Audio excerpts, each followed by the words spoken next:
معزز سامعین اکرام اور عزیز ساتھیوں، اللہ تبارک و تعالیٰ نے انسان کو ایک ایسی مخلوق بنایا ہے کہ جس مخلوق سے اللہ تعالیٰ اس کے اعمال کا، اس کے دنیا میں آنے کا، اس نے دنیا میں اپنی زندگی کو کیسے گزارا، ہر چیز کا حساب و کتاب لے گے۔ پھر اس پر اللہ تعالیٰ اس کی جزا، اس کی سزا، اس کا بدلہ بھی مقرر فرمائے گے۔ یہاں تک کہ وقت ایسا آئے گا کہ انسان کو کل قیامت کے دن موت نہیں آئے گی، اللہ تعالیٰ اس کی موت کو بھی اس کے سامنے موت دے دیں گے۔ اب انسان مرنے والا نہیں ہے۔ جو اللہ کی رضا حاصل کر چکے ہوگے وہ مزے میں ہوگے، وہ خوش ہوگے، وہ جنت کے بالا خانوں میں مزے لوٹ رہے ہوگے۔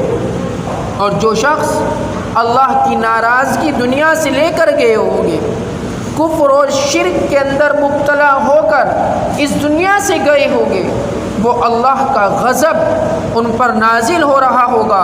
اب میں افسوس کر رہے ہوگے، کاش ہمیں دوبارہ زندگی مل جاتی، ہم دوبارہ اللہ کی پلک جھپکنے کے برابر نافرمانی نہیں کرتے۔ لیکن میرے دوستو، جب میں عذاب میں مبتلا ہو جائیں گے، اب وہاں ان پر موت آنے والی نہیں ہے اور عذاب ہی کے اندر مبتلا رہے گے۔ انسان اور جنات کے علاوہ جتنی بھی اللہ کی مخلوقات ہیں، اللہ ہر ایک سے سوال کرے گے، لیکن ان کی جزا اور سزا دے کر ان کو ختم اور فنا کر دے گے۔ لیکن انسان کو اللہ تبارک و تعالیٰ فنا نہیں کرے گے، اس کو باقی رکھیں گے، اور پھر اس کے اعمال کا بدلہ کل قیامت کے دن اللہ تعالیٰ دے گے۔ جو انسان نافرمان ہوگے، گناہوں کے اندر مبتلا رہے ہوگے، اللہ کی نافرمانی کری ہوگی، جب اللہ تعالیٰ جانوروں کو، دیگر حیوانات کو ان کے سامنے مٹی کر رہے ہوگے، کہہ رہے ہوگے کاش ہم بھی ان کی طرح مٹی ہو جاتے، کیونکہ آج جو عذاب ہوگا وہ بڑا خطرناک عذاب ہوگا، اور یہ عذاب ایسا ہوگا جو ہمیشہ باقی رہے گا۔ میرے عزیز دوستو، ان ہولناک مناظر سے، اس خطرناک مناظر سے جو اللہ اور اس کا رسول کھینچتا ہے اپنے قرآن میں اور اپنے حدیث میں، تو میرے عزیز دوستو، ہمیں ان کو ہر وقت اپنے ذہن کے اندر، اپنے دماغ کے اندر رکھنا چاہیے کہ ہم اپنی زندگی کس طرح گزار رہے ہیں۔ ہماری زندگی کیا اس طریقے پر ہے جس طریقے پر اللہ اور اس کے رسول نے کامیابی کا وعدہ فرمایا ہے؟ کیا ہماری زندگی دنیا ہی تک محدود ہے، آخرت میں کی یہ زندگی نہیں ملے گی؟ میرے دوستوں، نہیں، وہاں ضرور ملے گی۔ اللہ تعالیٰ سورہ قیامہ میں ارشاد فرماتے ہیں کہ ایحسب الانسان ان لن نجمع عظامہ، کہ ہم انسان کی ہر ہڈی کو، ہر جز کو دوبارہ زندہ کریں گے، اس کو جسم کے ساتھ، جثے کے ساتھ، جس جسم کے ساتھ وہ دنیا میں موجود ہوا تھا، جس طرح وہ دنیا میں پیدا ہوا تھا، اسی طریقے سے اللہ تبارک و تعالیٰ اس انسان کو دوبارہ پیدا فرمائیں گے۔ ایحسب الانسان ان لن نجمع عظامہ، کیا انسان یہ سمجھتا ہے کہ اللہ تعالیٰ اس کی ہڈیوں کو جمع نہیں کر سکتے؟ اللہ تعالیٰ ہر چیز پر قادر ہے، اللہ ہر چیز پر قادر ہے۔ اللہ ہو بہو ایسا ہی انسان کو بنائیں گے جو دنیا کے اندر جیسا اللہ نے اس کو پیدا فرمایا تھا، جس طرح دنیا کے اندر تھا، ایسے ہی اللہ تعالیٰ کل قیامت کے دن انسان کو دوبارہ اٹھائے گے۔ یہ ہر مسلمان کا عقیدہ ہے۔ کوئی کافر، کوئی مشرک، کوئی اللہ کا نافرمان کہتا رہے کہ اللہ کیسے زندہ کر دیں گے جب ہم مٹی ہو جائیں گے، جب ہماری ہڈیاں بوسیدہ ہو جائے گی۔ ارے اللہ وہی ہے جس وقت تمہیں اس وقت پیدا کیا جب اللہ نے تمہیں پیدا ہی نہیں فرمایا تھا، جب تمہاری ہڈیاں بھی نہیں تھی، تمہارا کچھ بھی نہیں تھا، اللہ نے تمہیں ایک قطرے سے پیدا فرمایا۔ ثم خلقنا النطفة علقة، ارے ہم نے ہی تو تمہیں نطفے سے پیدا فرمایا ہے۔ میرے عزیز دوستو، وہ رب ہے، وہ رب ہماری ہر اعمال کا، ہر زندگی زندگی گزارنے کے طریقے کا حساب لے گا. اس سے ہمیں ہر وقت ڈرتے رہنا چاہیے. صرف بس موت کا فاصلہ ہے. ادھر موت آئی, ادھر دربار خدا میں, دربار الہی میں ہم اللہ رب العزت کے دربار میں پہنچیں گے. پھر ہماری آنکھیں کھلی کی کھلی رہ جائے گی. جیسا کہ سورۃ الفجر کے اندر اللہ فرماتے ہیں جب موت کا فرشتہ آتا ہے, جب ہی انسان کو معلوم ہو جاتا ہے اب اس کا ٹھکانہ کیا ہے.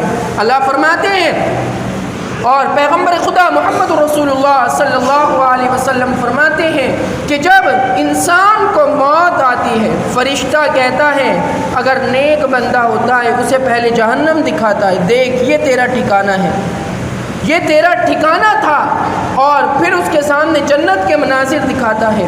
کہتا ہے تو نے اللہ کی فرما برداری کی, اللہ کی رضا حاصل کی ہے, اب ٹھکانہ تیرا یہ نہیں یہ ہے, یعنی جنت کے بالا خانائیں ہیں, اور وہ آرام سے اپنی جان دے دیتا ہے. برخلاف کافر و مشرک کے اسے پہلے جنت کے مناظر دکھاتا ہے اور کہتا ہے دیکھ یہ تیرا ٹھکانہ تھا, لیکن تو نے خدا کی نافرمانی کی, اللہ کی نافرمانی کی, اللہ کے حکم کو چھوڑا, اللہ کے حکم کو پامال کیا, اب تیرا ٹھکانہ یہ. پھر جہنم دکھاتا ہے. اب اس کے دل کے اندر دہشت پیدا ہوتی ہے, ڈرتا ہے اور وہ سمجھ جاتا ہے کہ اب میرا ٹھکانہ جہنم ہے. فرشتہ اس کی روح کھینچتا ہے, وہ کھینچنے نہیں دیتا, وہ اس کو روکنے کی کوشش کرتا ہے اور بڑی مصیبت میں آ کر وہ مرتا ہے. رسول اللہ صلی اللہ علیہ وسلم فرماتے ہیں اگرچہ تمہیں یہ لگتا ہو کہ مومن اس وقت موت میں بہت زیادہ تکلیف میں ہے, حالانکہ ایسا نہیں ہوتا. وہ تمہیں لگ رہا ہے, اس سے دل سے پوچھو وہ کتنا خوش ہو رہا ہے جب اس کو محل اور جنت کے بالا خانے دکھائے جاتے ہیں. اگرچہ لگتا ہے کہ وہ تکلیف میں ہے. برخلاف کافر کے, کافر اگرچہ تمہیں لگے بڑی سکون اور اطمینان کے ساتھ اس کی موت آئی ہے, نہیں, اس کے دل سے پوچھو وہ کتنی مصیبت اور کتنے عذاب کے اندر مبتلا ہے. تمہیں لگ رہا ہے کہ اس کو آسانی سے موت آئی ہے, کیونکہ جو اس نے آنکھوں نے جو منظر دیکھا ہے وہ منظر بڑا خطرناک منظر ہے. تو عزیز دوستو, ہر وقت ہمیں موت کو یاد کرنا چاہیے. اللہ کے رسول فرماتے ہیں موت مومن کے لیے تحفہ ہے, موت مومن کے لیے ہدیہ ہے, موت مومن کے لیے ایک نعمت ہے. اگرچہ اسے بری معلوم ہوتی ہے, لیکن جب موت آئے گی, جب اس مومن کو, اللہ کے فرما بردار بندے کو تب معلوم ہوگا کہ اس موت کی وجہ سے اسے اللہ نے کس مقام پر اور آخرت کے کتنی نعمتوں کو اللہ تعالیٰ نے اس کو نواز دیا ہے. حدیث پاک میں آتا ہے انسان کو قبر میں رکھتے ہیں, اگر وہ نیک بندہ ہوتا ہے فرشتے سوال کرتے من ربک ما دینک من نبیک, تیرا رسول کون ہے, تیرا دین کیا ہے, تیرا رب کون ہے. وہ صحیح جب جواب دے دیتا ہے تو فرشتے کہتے ہیں سو جا, دلہن کی طرح سو جا, جیسا کہ دلہن بڑی ناز میں ہوتی ہے, بڑی نخروں میں ہوتی ہے, بڑی مستی میں ہوتی ہے. فرشتے کہتے ہیں ایسے سو جا, یہ جنت کی کھڑکیاں ہم نے تیری قبر کے اندر کھول دی ہے. اب جنت کی کھڑکیاں اور جنت کی ہوائیں اس مردے کے پاس آتی ہے اور وہ مزے میں سوتا ہے, اور جب کل قیامت کے دن اٹھے گا تو اسے پتہ ہی نہیں, وہ کہے گا ابھی تو میں سویا تھا, ابھی میں اٹھ گیا. تو میرے عزیز دوستو, یہ ہوتا ہے مومن. اور کافر, فرشتے جب پوچھیں گے سوال وہ جواب نہیں دے گا, تو پھر کافروں پر, اللہ کے نافرمانوں پر فرشتے پٹائی کریں گے. فرماتے ایک مکہ مارے کے زمین کے 70 گز اندر دھس جائے گا. بعض حدیث میں آتا ہے اس کے اوپر اژدہا اور سانپ چھوڑ دیں گے, وہ ایسے سانپ اور اژدہا ہوگے اگر دنیا میں ہمیں سانس لے لے, دنیا کی زمین پر وہ اپنا ڈگ مار دے تو وہ زمین قیامت تک کے لیے کوئی اناج, کوئی سبزی کچھ نہ اگائے, وہ زمین بنجر بن جائے. اتنے خطرناک میں عذاب والے سانپ اور اژدہا ہوں گے. میرے عزیز دوستو, قبر کے منظر سے, کل قیامت کا منظر جو اس سے بھی زیادہ خطرناک ہوگا, اس منظر سے ہمیں ہر وقت ڈرتے رہنا چاہیے. اور اس منظر, اس قیامت کی ہولناکیہ, قبر کی اندھیرا, قبر کا عذاب سے کب بچ سکیں گے؟ جب ہم اللہ اور اس کے رسول صلی اللہ علیہ وسلم کی صحیح پیروی کریں گے.